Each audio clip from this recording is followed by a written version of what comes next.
woolly socks! Chances are, if you're a sock knitter, you've run into this problem before. It's really common when you're wearing socks to wear out some part of them or every part of them, and then you're left with the question of, well, do I get rid of it or do I fix it? And I am of the mind that, you put all the effort into it, you might as well fix it. So I like to darn my socks. You can see this one has been repaired a few times and it's developed a new hole, so I'm going to repair it again. These things are 6 years going strong. Why not, right? Now, this kind of goes along the old adage of a stitch in time saves 9, which means if you fix it now, you won't have to fix as much later. So basically, I'm going to show you a lot of different ways to either keep a problem from happening or fix it once it does happen, because it's kind of inevitable. You're going to get holes in your socks, and it's a whole lot quicker to darn than it is to knit a new pair. So what I'm going to go over is a few different methods of darning socks. The first of which is actually just going to be straight up duplicate stitch. Now this is when you have wear beginning on your sock or any other piece of knitting, but it hasn't gone all the way through yet, and that's really when you want to try to do your fixes. Because if you can keep it from breaking, if you can keep it from becoming a hole, then you're going to keep the integrity of the fabric a lot better, and you're not going to have to do as much. It's a lot easier to do Swiss darning than it is to actually patch a hole. So in this case, I've got this lovely pair of socks, one of which the heel actually has blown out, and the other one, it's getting there. And chances are, if you're like me, if you wear one sock in one place all the time, you're probably going to wear the other one in the same place. So as soon as I developed a hole in this one, I knew I was going to have to darn the other one. So I'm going to show you how to fix that. As well, the good old toe breaks. If you tend to go through toes, I don't know why I do, but apparently that's my thing. I will show you how to fix the increased portion on a toe. And as well, there are lots of other places you can get holes in socks. So you can accidentally break your yarn, you can actually felt it to death and it'll just break because of the tension of that. There's all kinds of different ways that you can destroy your knitting, but there's always a way to fix it. So the tools you're going to need, no matter what kind of darning you do, is going to be, of course, a darning needle or a yarn needle, and you'll want to use something that's appropriate to the size of the yarn. So in this case it's socks, so I'm going to use a very fine yarn needle. If you're darning, say, the elbow of a sweater or something like that, you want to use whatever yarn needle you would use to weave in the ends on that. And if you are knitting any project, I always recommend you save a little bit of the original yarn. You can tag it if you want. In this case, I just have a big old bag that has all my little yarn scraps. It's one thing I love about knitting toe-up socks, because once you get to a certain point, you're like, oh, there's not much left of this yarn. I think I better bind off now, and you can just be done. So, as you notice, I have little scraps that match each of my socks here. Same thing with sweaters. I always keep a little bit, because you never know when you're going to snag yourself on a branch and rip a big old hole in your sweater. I've got a couple of those I need to fix too. Maybe I'll show you that later. But in this case, what I'm going to show you is I'm going to patch these socks in a different color so you can see every single stitch and see what's going on. This is going to also require a darning egg. Now, you can do it without a darning egg, but what's great about a darning egg is that it will kind of hold your knitting for you so you don't have to. It's basically like an extra hand. So it kind of forms the platform over which you're darning, and then you don't also have to worry about going through the other layers of the fabric. If you have your sock doubled over or something like that, you don't have to worry about that, and it holds it at tension for you.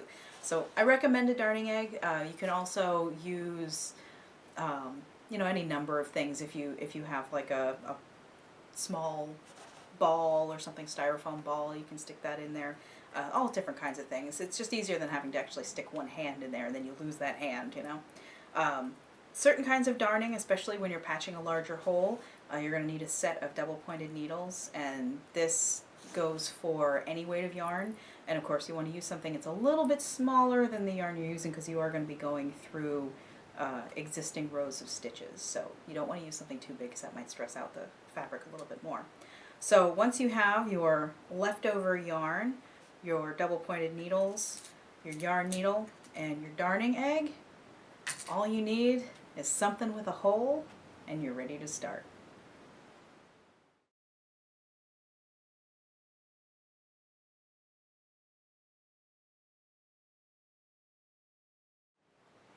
In this video, I'm going to show you how to fix a hole that hasn't happened yet.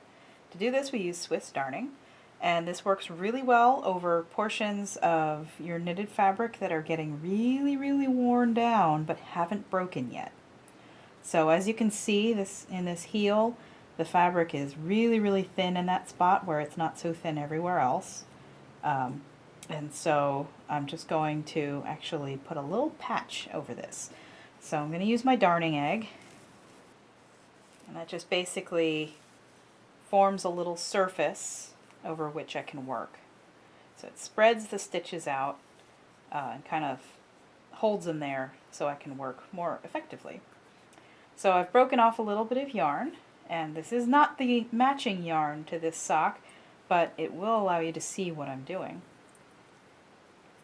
So all you need to do Swiss darning is just a needle in an appropriate size. Now, because this could form a hole, you're going to want to actually darn more area than the hole it would be. So like if this were to break right here, you don't want to just darn over the parts that look a little bit thin. You want to anchor it to the fabric that's in a lot better shape. So the darned area is going to go significantly further out in this hole, and that means basically because this thinner, more worn down fabric is going to be rubbing against the heel of your foot or whatever part that's getting friction, it still could break on the inside, and if it does, you don't want it to unravel beyond where you've darned. So you want to make sure that you're darning well into a nice firm area of fabric. So I'm going to start from the outside. It works a lot easier if you do it from the outside, and you can always just tuck your ends in. Looks like this thin part goes down to about this pink line here. So I'm going to go a little bit below that, a little bit further over. This looks like a nice solid line of stitching. So I'm going to go right about down here, and I'll start my darning here. So you just go through one leg of a stitch. I've got a nice long tail on this yarn here, so I'm going to be pulling it through for a little while. This is why you want to save a nice portion of whatever yarn you used for a project. And then basically you just use your yarn needle and follow the way the stitches go. So in this case, it's just stockinette. So I see this is where the V goes. So it's behind this stitch. And you might actually recognize this if you've done Kitchener stitch, or if you have trouble with Kitchener stitch, darn something, and you will never have trouble with Kitchener stitch again. It's the exact same thing, but over existing stitches. This is the same thing as duplicate stitch, by the way. There's no difference, except in this case you actually want to create a pretty big patch of fabric, and you're sort of remaking the fabric instead of putting like a new color over it. So you can see I came out here. So I just go through again. And this is basically lather, rinse, repeat. Now when you get to the end of a row, let me tuck this little guy in here.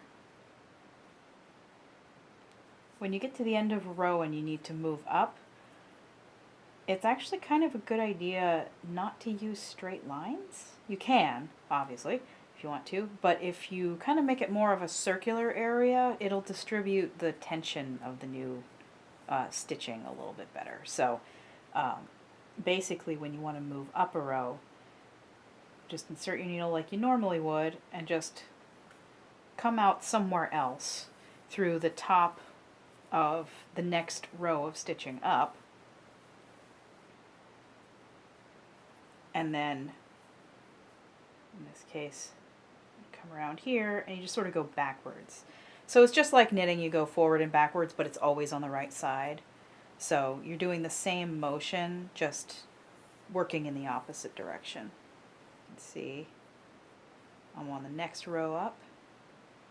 go through here, and I come out through my previous row of stitching there. You can kind of see that one's a little higher up.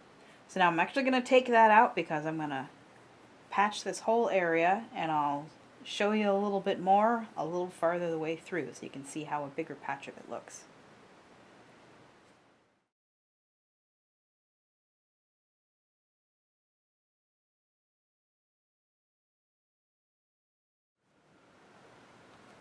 So as you can see, I've finished my patch. It's kind of an odd shape because the wear itself was kind of an odd shape, so I just sort of followed that and went a little bit outside the lines here.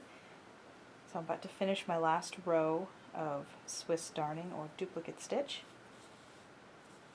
Come up through there.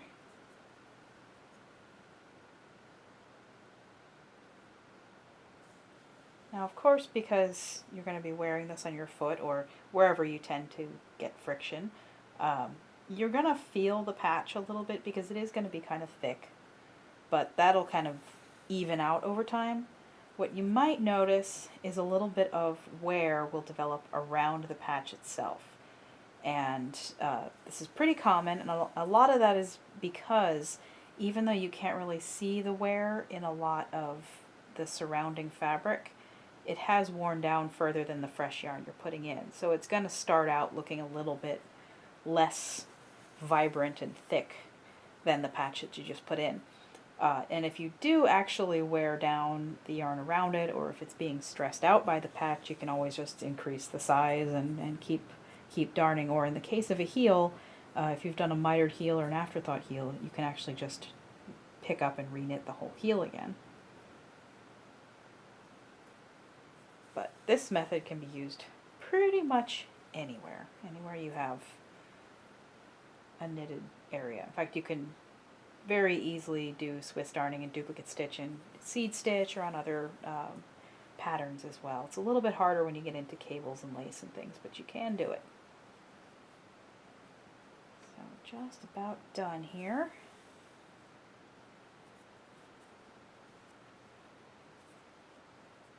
One more stitch.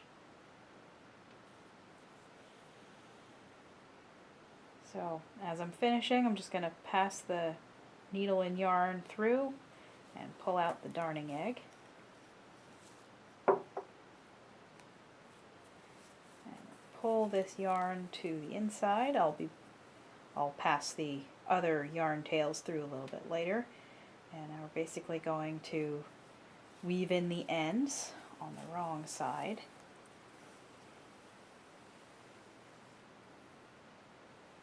So here's the patch from the inside.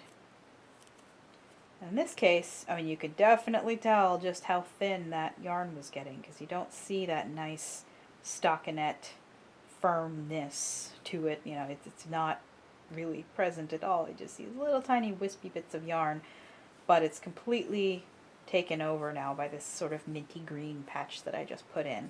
And because this patch is an odd shape, you don't get a line. You know, you don't have that firm line that will kind of dig into your heel or your toe or wherever you put the patch.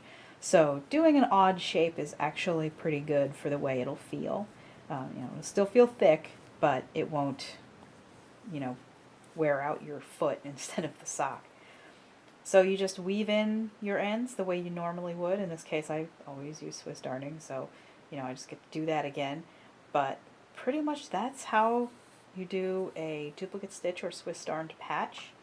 And this should last as long as the rest of the sock does. You'll probably have nice clean patches on there by the time you get your next hole somewhere else in the sock. I know that's how it works for me. This is a really, really awesome and relatively fast way to stop a much worse problem before it starts. So now I can happily go throw these socks on again and not have to worry about busting through.